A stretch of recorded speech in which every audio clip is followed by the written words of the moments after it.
मुझे नहायत अफसोस है कि कल संदीलियाँ वाली के करीब का हादसा एक कीमती जान का नुकसान हुआ है। मैं वाज़ह कर देना चाहती हूँ कि वो कार ना तो मेरी मलकीती कार थी, ना वो ड्राइवर मेरा ड्राइवर था, और ना ही वो कार मेरी इलेक्शन कैंपेन में थी, ना इलेक्शन कैंपेन कर रही थी। मुझे इस इंसानी जान के ज़ाया होने का बेहद अफसोस है।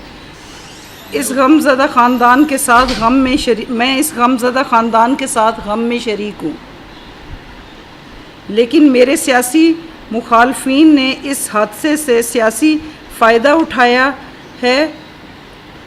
उठाने की कोशिश की है। किसी की लाश पर सियासत का एक इंतहाई कबीह फेल है जिसकी मैं पुरज़ोर मज़म्मत करती हूँ।